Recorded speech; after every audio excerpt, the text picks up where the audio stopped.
Hai, jumpa lagi.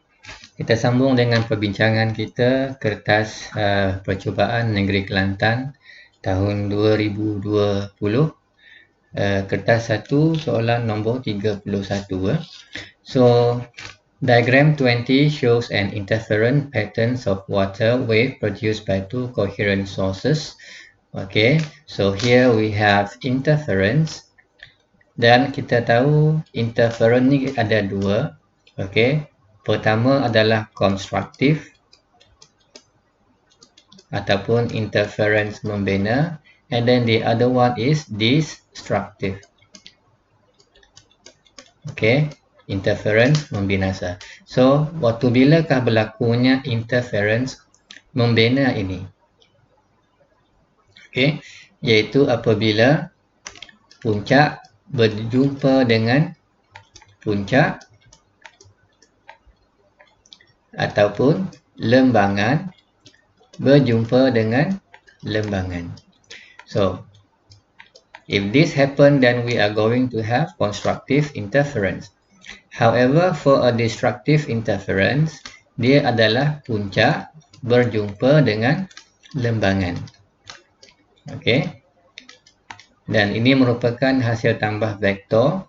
Kalau puncak ialah positif A, okay, tambah lembangan ialah negatif A, maka hasilnya ialah kosong. Maka permukaan air tenang.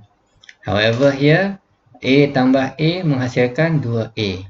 Negatif A tambah negatif A menghasilkan negatif 2A. So, amplitude semakin bertambah. Alright. So, in this diagram, solid line refer kepada puncak, and then dash line adalah lembangan. So, we go to the question. At which point the constructive interference occur? Okay. Kita nak cari di manakah berlakunya interference membina. So, kita lihat pada setiap titik. Okay, P, Q, R. P ialah lembangan-lembangan kan? So, ini adalah konstruktif. R ialah puncak dengan puncak. Okay, ini juga adalah konstruktif. Q, saya ada puncak berjumpa dengan lembangan. So, ini adalah destruktif. So, konstruktifnya hanya P dan juga R. Alright, so P dan R. So, jawapan di sini adalah C. Okay, so we move on to question number 32. So, in this question, we have a radar transmit a signal to an aeroplane. The velocity of the signal is given. After 4 times 10 to the power of negative 3 seconds, the radar detects the reflected signal. And we are to find the distance of the aeroplane from the radar. Alright. So, let's say lah A adalah stesen radar itu, and then B adalah aeroplane. So, ini adalah aeroplane. Ini ialah radar. So, A send a signal to B, and then it will receive back the signal. So, pergerakannya like say lah, ini jarak D, ini jarak D kan. Jadi, jumlah pergerakannya adalah 2D. And I do know that laju sama dengan jarak bahagikan dengan masa. But in this case, my jarak ialah 2 kali kan. Okay. So, I put a star here.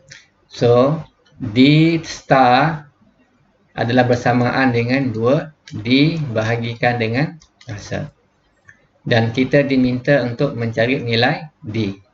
Alright. So, we are given the velocity. Velocity ialah 3.0 darab 10 kuasa 8 meter per second. Sama dengan 2D bahagikan dengan masa. Masa dibagi 4 darab 10 kuasa negatif 3 saat. So, kita sekarang boleh cari berapa nilai D kan? So, nilai D kita adalah 6.0 darab 10 kuasa 5 meter. Okay, so the answer here is A. Okay. Number 33. Diagram 21 shows a stretched steel wire produces a loud sound. Okay, bunyi yang kuat. when the wire is plugged. Alright, so a loud sound indicate what? Okay, loudness. So dalam fizik kita hanya belajar tentang loudness dengan dia punya pitch saja kan? Okay, so loudness it has something to do dengan amplitude lah kan? Alright, so the answer here is B lah. Semakin tinggi amplitude maka semakin kuatlah bunyi itu. And frequency here, ia bersangkut paut dengan pitch, kelangsingan. Kalau dia rapat-rapat macam ini, alright, frekuensi tinggi, so bermaksud pitchingnya juga tinggi. Kalau dia agak jarak begini, okay, frekuensinya lebih rendah. Maka pitchingnya juga rendah lah, kelangsingannya rendah. Alright. So we go to number 34. Which of the following graph shows the relationship between potential difference and current that obey Ohm's law? Okay, V dengan I. So I do know that V equals to I R. So apa hubung kait V dengan I? I can see here that V berkadar langsung dengan I kan? So mula dengan kosong-kosong and a straight line. So very straightforward question. So here the answer is A. Okay. Number 35. Which circuit produces the highest emitter reading? Okay, yang manakah yang paling besar? So untuk memudahkan kita akan anggap nilai R ni 1 ohm lah. Let R equal to 1 ohm. Okay. So here I have 1 ohm, sambung secara sesiri, so tambah saja kan. So 1 ohm, so di sini jumlah rintangannya ialah 2 ohm. Right? And then here I have this one and this one, sambungannya adalah secara selari. So yang ini, okay, tukarkan agar ianya membentuk satu perintang sahaja. So oleh kerana sambungannya ialah selari, so we have to write 1 over R kan.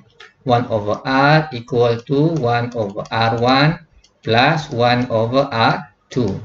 Okay, so 1 over R equals 1 over 1 plus 1 over 1. Ingat tadi kita anggap R kita 1 ohm kan. So di sini R ini nilainya ialah 1/2. Okay, 1 over 2 ohm. Okay, follow? And then 1 over 2 ohm dia akan bersambung secara sesiri. Kalau saya tukar ini, so we have something like this lah. Okay, we have this circuit, we have this perintang here, and then perintang gantiannya di sini. Alright, and then sambung pergi ke emitter, and then litar lengkap.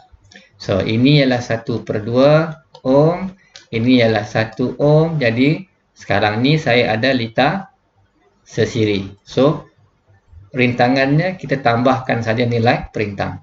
So over here I have 1.5 ohm. Okay, so tengok C pula. Okay, this one and this one here series as, jadi tambah saja. So di sini adalah 2, bawah ini 1.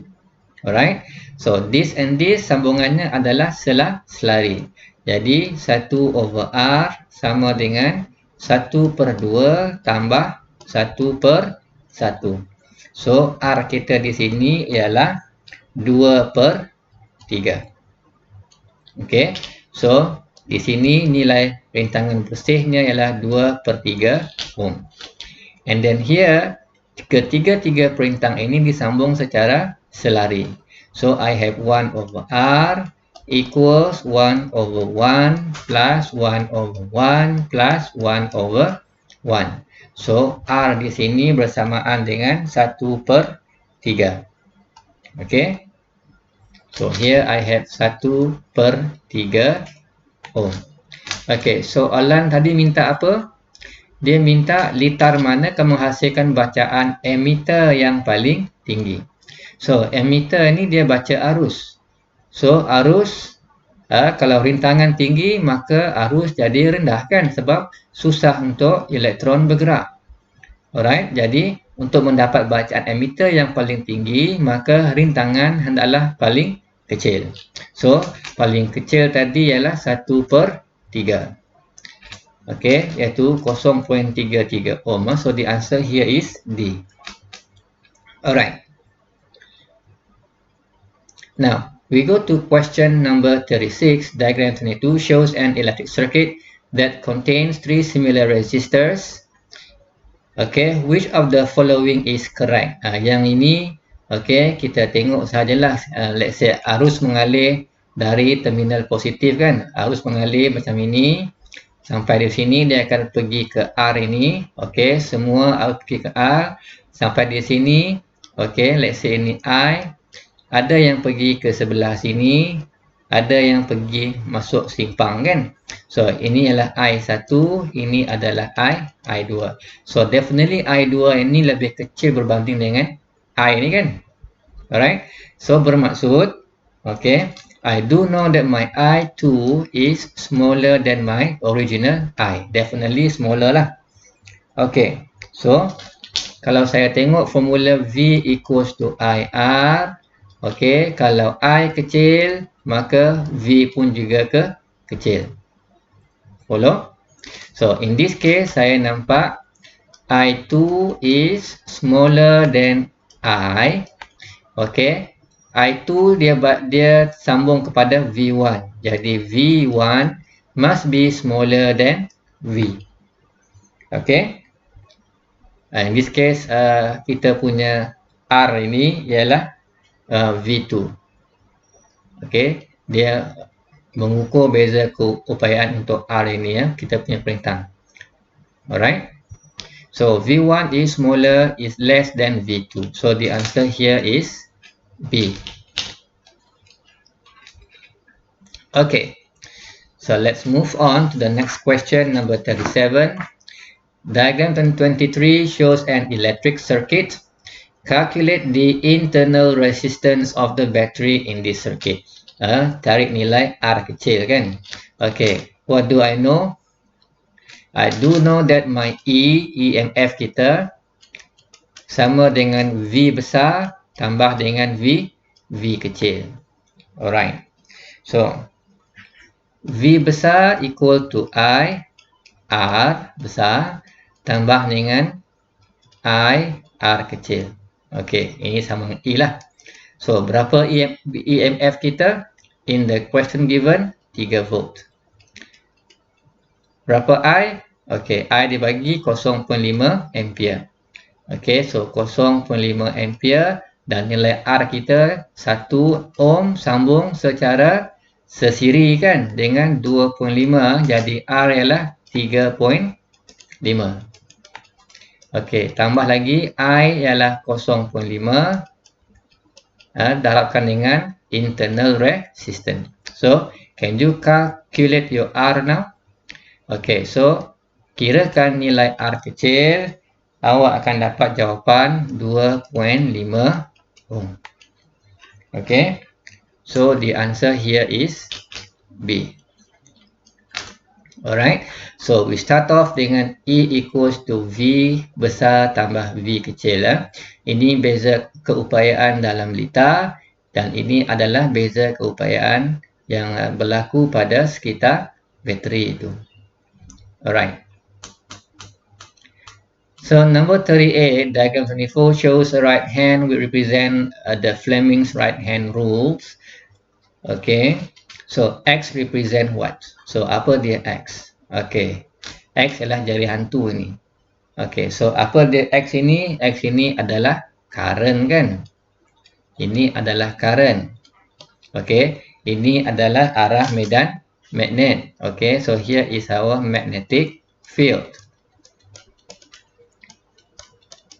Okay. Dia sentiasa tunjuk dari north pergi ke south.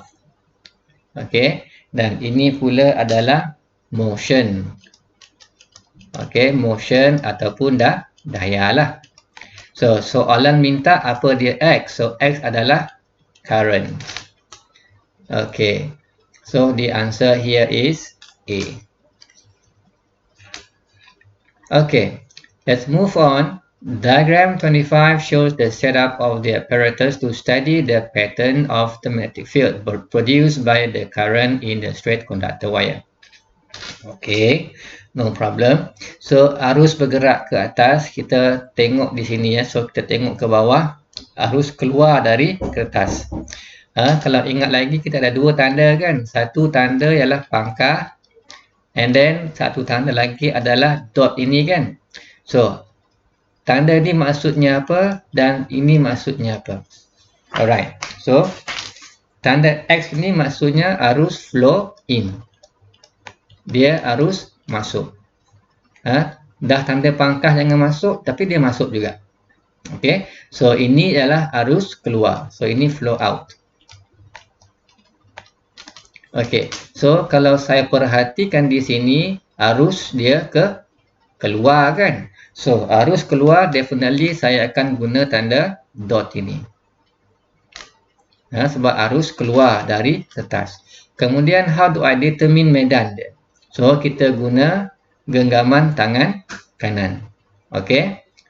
So gunakan awak punya genggaman tangan kanan awak akan dapat kita punya medan dia bergerak begini. Okay, lawan arah jam. So kalau ini medan magnetnya, so arahnya ialah begini. Alright. So we go to the option. Yang manakah yang menunjukkan gambar yang hampir sama? Alright. So the answer here is C. Okay, genggaman tangan kanan. Okay, we go to question number 40. Diagram 26 shows a bar magnet is moving towards a solenoid. Okay, dia bar magnet dia nak dimasukkan ke dalam solenoid.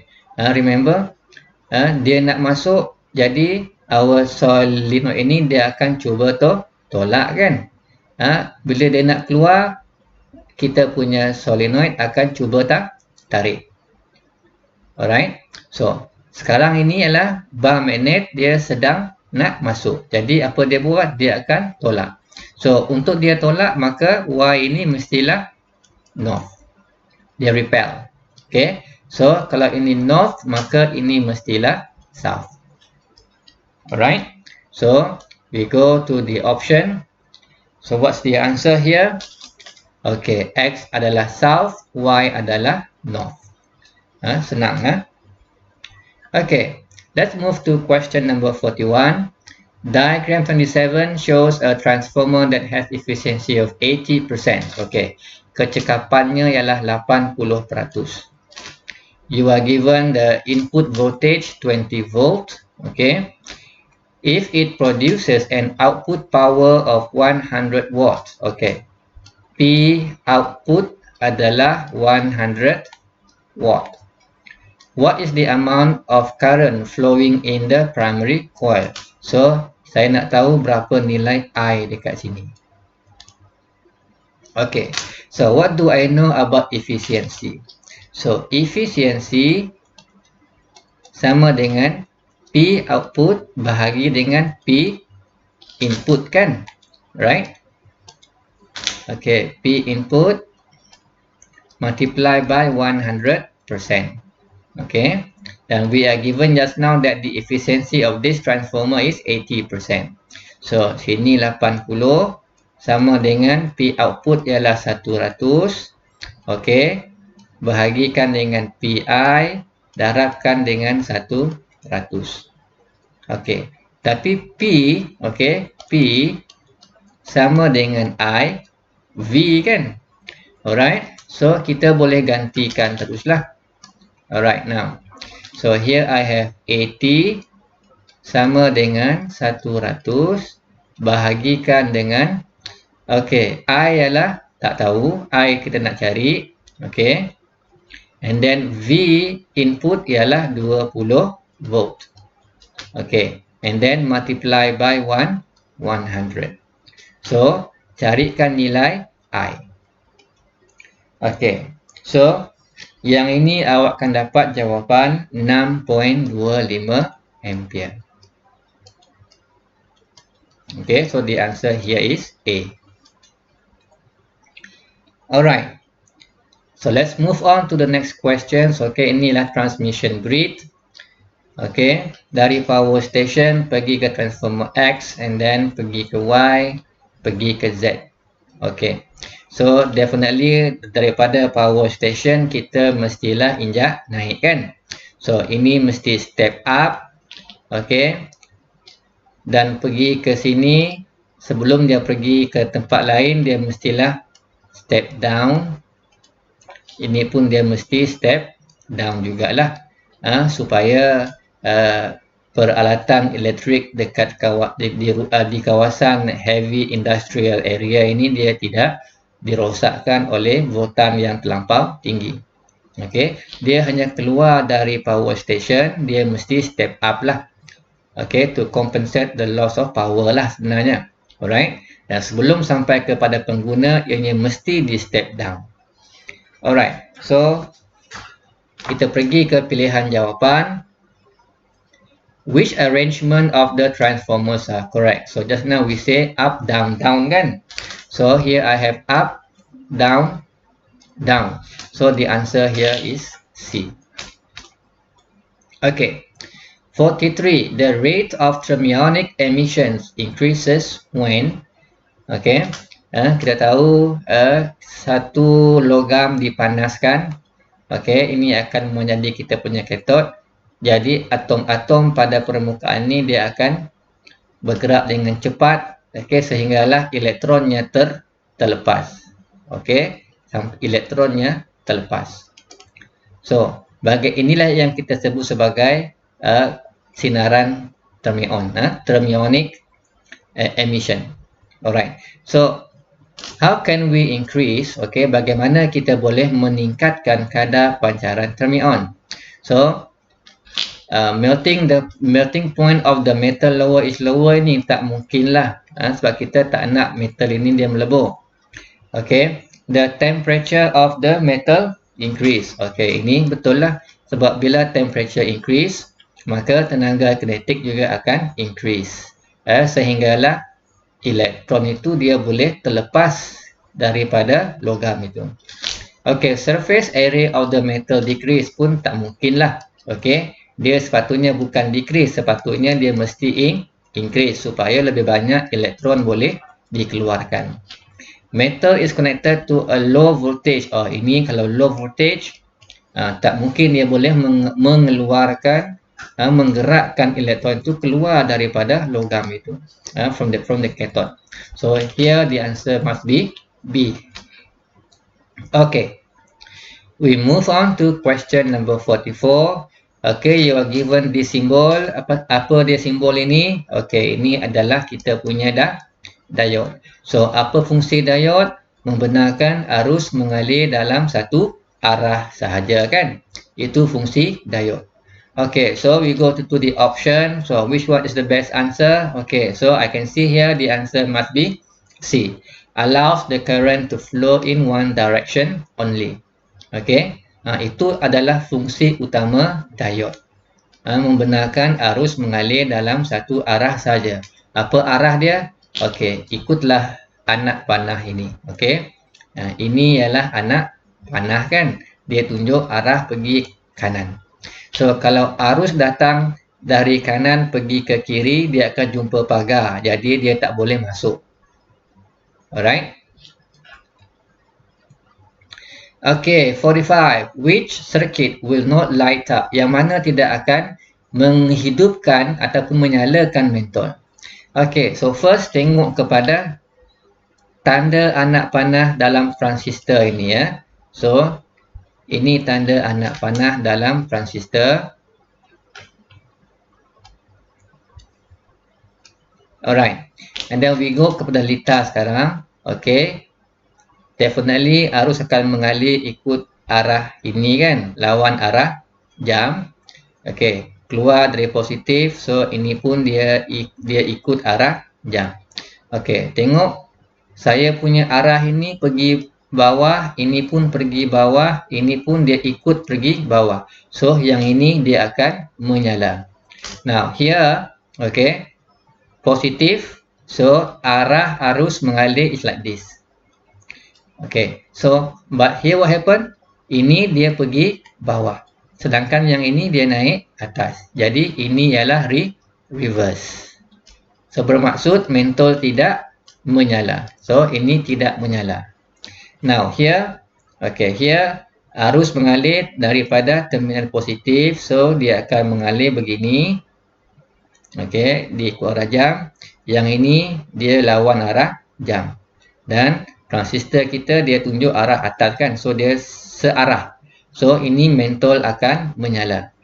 Now, here, positif. So, arah arus mengalir begini. Dan transistor pun, anak panah dia tunjuk arah atas juga kan. So, ini pun juga akan mengalir. So, yang menyala, sorry. So, yang tidak menyala hanyalah B. Okay. So, A, C dan D kita ada forward bias. Yang B ini adalah reverse bias. Alright. So, we go to question 46. Diagram 30.1 shows the combinations of three logic gates. Alright. So, inputnya P dan Q dan outputnya adalah X. And here we are given the input P and then input Q. So, ini ialah 1, 1, 0, 1, 0, 1, 0, 1. Okay. So, I will just put it here. Kita ada 1, 1, 0, 1. And then pertama 0, kedua 1, ketiga 0, keempat 1. Alright. So, yang ini P dan Q dia akan pergi berjumpa dengan gate logic dan kan? Dan. Kemudian selepas dan dia jumpa dengan tanda ini. Ini ialah gate logic tak. Okey, so 1 dan 0 mestilah kosong lah. Kalau dan bermaksud 2, 2, 1 barulah 1. 1 dan 1, ini barulah 1. 0 dan 0 ialah 0. 1 dan 1 adalah 1. And then jumpa tak. Okay. So, tak 0 ialah 1. Tak 1 ialah 0. Tak 0 ialah 1. Tak 1 ialah 0. Okey, kemudian Q ini dia terus jumpa dengan gate tak. Okey. So, tak 0, 1. Tak 1, 0. Tak 0, 1. Tak 1, 0. Kemudian, dia akan jumpa dengan gate atau. Okey. So, tadi ini dan kan? Dan. Huruf D. D besar ini. Okey. Ini adalah gate atau. Bermaksud, kalau ada satu saja, maka ianya akan menghasilkan satu lah. So, 1 dan 1 ialah 1. 0 dan 0, sorry, 1 atau 1, 1. 0 atau 0 ialah 0. 1 atau 1 ialah 1. 0 atau 0 ialah 0. Okey. So, outputnya ialah 1, 0, 1, 0. Kalau kita lukis dia punya graf ini, 1 atas, and then 0, and then 1 balik, and then dia 0 balik. So, kita pergi kepada pilihan jawapan. So, yang manakah jawapannya? Alright, so the answer must be B kan? So, ini 1, 0, 1, 0. Okay. 47.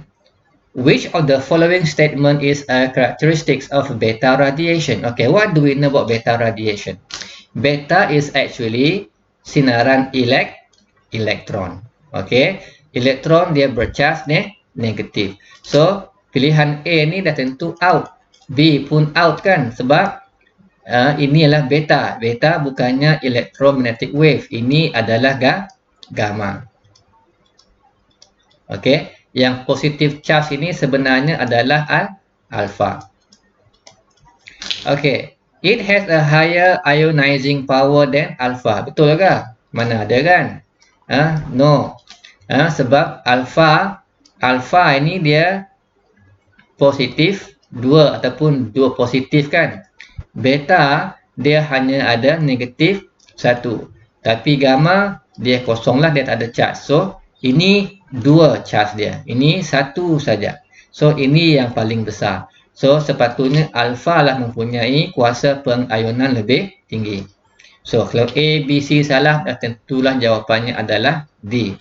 Okay, it has a lower penetrating power than gamma. Definitely lah gamma yang paling power dari segi penembusan kan, sebab ianya adalah electromagnetic wave. Dia bergerak dengan sangat laju. Yang bergerak dengan perlahan adalah alfa kan. Jadi alfa mempunyai kuasa penembusan yang paling rendah. Okay, follow So 48, diagram 31 shows 3 types of radioactive rays, P, Q, and R, directed towards a sheet of paper, a sheet of aluminium, and a sheet of lead. Okay, so saya tengok sini dia tembus kertas, dia tembus aluminium, tapi dia dihalang oleh pelambung. So ini mestilah gamma. Okay, Q pula dia tak tembus kertas pun. So ini mestilah alpha. Ingat tadi kita kata alpha mempunyai kuasa penembusan yang paling rendah. Okay, dan gamma yang paling tinggi. Yang R pula dia tembus kertas tetapi dia tak tembus aluminium. So ini dah tentulah beta. Okay, so we go to the option. Which of the following rays are represented by P, Q, and R? Okay, so apa kita punya P tadi? P adalah alpha kan? P adalah alpha, and then Q adalah P kita adalah gamma kan? Okay, gamma. And then Q kita adalah alpha. Okay, alpha. And then R kita adalah beta. Okay, beta. So, yang betul semuanya adalah C. So, the answer must be C. Alright.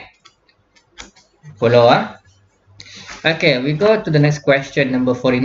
Table 2 shows the half-life of 4 types of liquid isotopes which radiate gamma ray. Okay, which isotope is suitable to detect blood clotting? Okay, untuk mengesan pembekuan darah. So, bersangkut paut dengan perubatan kan. So, bila tengok di sini, okay, yang 5 month, 10 month ni, ini memang kita tak nak lah. Kita tak nak dia kekal lama dalam badan kita. Okay, so kita ada pilihan P dan juga Q. 10 saat dengan 2 jam. So, yang manakah yang sesuai digunakan untuk mengesan pembekuan darah? 10 saat okey tak? Tak okey. Cannot be lah. Kalau 10 second ni kan, ni doktor ni memang sangat pantas lah kot. Bukan tahap manusia, tahap dewa dah. Okay, so I don't think that we can do work within 10 second. So the best answer is Q lah. Okay, 2 jam sudah memadai ya. Alright, so the answer here is B. Okay, P ini dia masanya terlampau singkat. Okay, nombor 50. Diagram 32 shows a series of radioactive decays for the nucleus of uranium-238 to that of radium-226. So I have here uranium. Okay, dia mereput menjadi thorium. Okay, dan akhirnya dia menjadi radium-226. Okay, ini ialah uranium-238. Uranium-238. So, recall that alpha, okay, alpha helium kan. Okay, inilah alpha kita. Ini adalah 4, 2. Okay, 4, 2. Okay, elektron ini untuk kita punya beta. Kalau beta adalah kosong di atas, negatif 1 di bawah kan. Alright, so uranium pergi ke thorium here. Okay, so saya nampak kita nombor atas dia kurang 4. Okay, nombor di bawah pula dia kurang 2. So ini mestilah dia mengeluarkan sinaran alpha. Okay, and then thorium pergi ke ini. Okay, nuclear number tak berubah. Dia hanya berubah untuk proton number. Okay, so nuclear number tak berubah, kosong. Dia berubah hanya proton number. So ini mestilah beta di sini. So dari sini ke sini juga beta. From sini ke sini, uranium ke thorium, ini adalah alpha kan. Okay, sebab dia 234 pergi 230. So nombor nuklearnya kurang 4. So kurang 4. And then nombor protonnya pula daripada 92 dia menjadi 90. So dia kurang 2. Okay, kurang 2. So ini 2. So ini mestilah alpha lah. And then thorium pergi ke radium.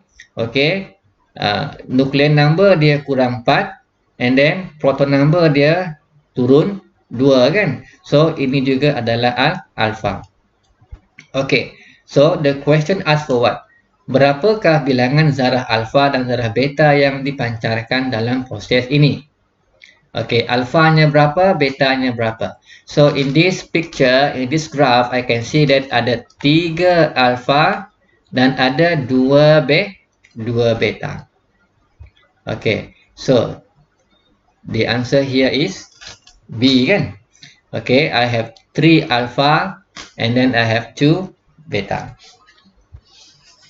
Alright, so kita dah selesai dengan perbincangan kertas 1 percubaan Negeri Kelantan tahun 2020. So after this kita akan tengok pula kertas 2 untuk percubaan Fizik Negeri Kelantan tahun 2020.